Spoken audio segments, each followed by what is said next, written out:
शास्त्र और शस्त्र अपने हाथों में रखो। एक हाथ में भाला भी हो और एक हाथ में माला भी होनी चाहिए। एक शस्त्र तो होना ही चाहिए। एक सनातन धर्म कभी भी किसी को अटैक करने के लिए संदेश नहीं देता, डिफेंस करने के लिए संदेश देता है। मर्यादा पुरुषोत्तम श्री राम ने एक नारी के सम्मान में रावण का संपूर्ण कुल नष्ट कर दिया जब उनकी पत्नी का दामन उन्होंने रावण जैसे पापी व्यक्ति ने छुआ। कौरवों को पांडवों ने कहा था दे दो केवल 5 ग्राम, रखो अपनी धरती तमाम, हम वहीं खुशी से खाएंगे, परिजन पे हंसी ना उठाएंगे। दुर्योधन वह भी दे ना सका, आशीष समाज की ले ना सका। तो क्या हुआ फिर? एक महिला का अपमान किया था युधिष्ठिर की धर्मपत्नी का, तो पूरा कौरव वंश नष्ट कर दिया शस्त्र के बल पर। लेकिन सनातनी अभी भी नहीं जाग रहे। सनातनियों को अभी भी संशय है, अरे तुम बंगाल में अल्पसंख्यक होने जा रहे हो, तुम भारत के 10 राज्यों में अल्पसंख्यक होने जा रहे हो, तुम सनातन धर्मियों की 7 लाख संख्या को कश्मीर से काट करके आधी रात को भगा दिया गया, फिर भी तुम कह रहे हो कुछ बात है कि हस्ती मिटती नहीं हमारी, सदियों रहा है दुश्मन दौरे जहां हमारा।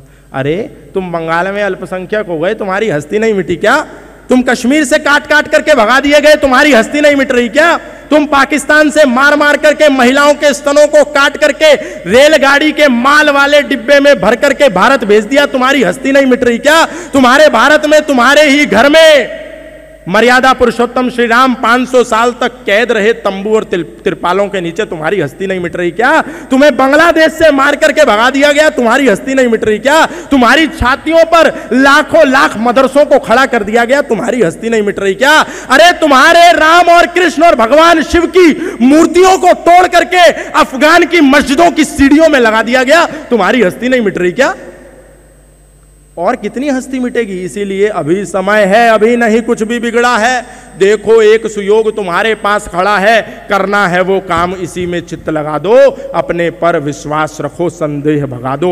अरे हिंदुओं, सनातन धर्मियों, 7 लाख कश्मीरी पंडित कश्मीर से भगा दिए, तिलक लगाने वालों के भी होश ठिकाने लगा दिए, मां को काटा, बहन को लूटा, वो चुपचाप खड़े रहे, कोठी बंगले वाले भी राहत शिविरों में पड़े रहे। अरे पंडितों, बहती सागर से तुम पतवार उठा लेते, 7 लाख में से केवल 100 ही हथियार उठा लेते तो पाक का झंडा ना होता इस हिंदुस्तान की माटी पर, और वैदिक धर्म की जय के नारे लगते कश्मीरी घाटी पर। लेकिन हमने शस्त्र नहीं उठाया। इसीलिए मैं फिर कह रहा हूं, शास्त्र को पढ़ो और शस्त्र को रखो। सनातन वैदिक धर्म किसी पर जबरदस्ती नहीं करता, किसी के कंधे पर तलवार नहीं रखता।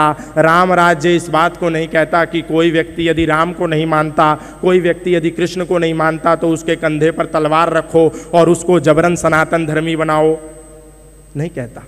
लेकिन इस्लाम कहता है जो मोहम्मद साहब पर ईमान न लाए उसके कंधे पर तलवार रखो, उसको भय के आधार पर, तलवार के आधार पर सलवार पहनने के लिए विवश करो। और इसी प्रकार ईसाईयत भी कहती है कि जो व्यक्ति जैसे ईसाई बने उसको वैसे बनाओ। किसी को आटे की ज़रूरत है उसको आटा दो और ईसाई बनाओ, किसी को दाल की ज़रूरत है दाल दो ईसाई बनाओ, किसी को चावल की ज़रूरत है चावल दो और ईसाई बनाओ, किसी को घर और मकान और पैसे की शिक्षा की ज़रूरत है उसको कॉन्वेंट स्कूल में शिक्षा दो और ईसाई बनाओ। लेकिन मर्यादा पुरुषोत्तम श्री राम के राम राज्य में ऐसी कोई परिकल्पना नहीं है कि किसी के कंधे पर तलवार रखो या किसी को डर दो या किसी से जबरदस्ती करो और उसको सनातन धर्मी बनाओ, कभी नहीं। दुनिया में एक भी व्यक्ति ऐसा खड़े होकर के नहीं कह सकता कि मैं ईसाई था और मेरे कंधे पर तलवार रखी गई और तब मैं सनातन धर्मी बना हूं। दुनिया का कोई भी व्यक्ति, किसी भी मत पंथ संप्रदाय और मजहब का व्यक्ति खड़े होकर के विश्व पटल पर नहीं कह सकता कि मुझे आटा दाल बोरी चावल और पैसा या संपदा का लालच दिया गया, लोभ दिया गया और मैं तब सनातन धर्मी बना। एक छोटी सी कथा आपके बीच में सुनाऊंगा। जिस समय हम भारत के लोग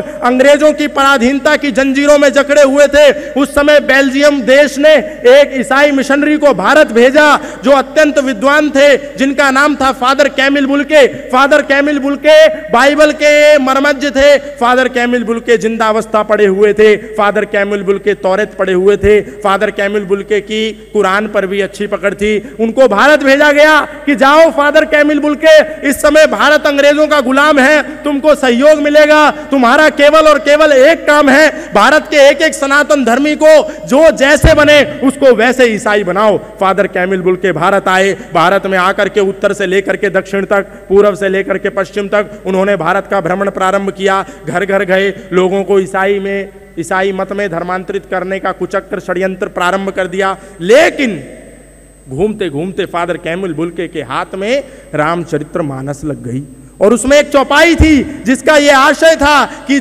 यदि तुम अपने पिता से प्राप्त संपदा को, ऐश्वर्य को, धन को, सम्मान को, प्रतिष्ठा को आगे नहीं बढ़ा सकते तो उस प्रतिष्ठा और सम्मान और संपदा को बर्बाद करने का अधिकार तुम्हें नहीं है। फादर कैमिल बुल्के ने इस बात को पढ़ा और बोला कि मैं जो ईसाई संप्रदाय का प्रचार कर रहा हूँ, लोगों को झूठ बोल करके, बेवकूफ़ बना करके, लोगों का पागल बना करके उनको ईसाई मत में दीक्षित कर रहा हूँ, ये तो घोर पाप है। अब मैं ये नहीं करूँगा। फादर कैमिल बुल्के दुनिया के पहले व्यक्ति हुए जिन्होंने सनातन धर्म अंग्रेजों के काल में भारत में रह करके स्वीकार किया और आजीवन मर्यादा पुरुषोत्तम श्री राम का, आजीवन राम के राम राज्य का प्रचार भारत में करते रहे और अंतिम सांस भी उन्होंने भारत में ली।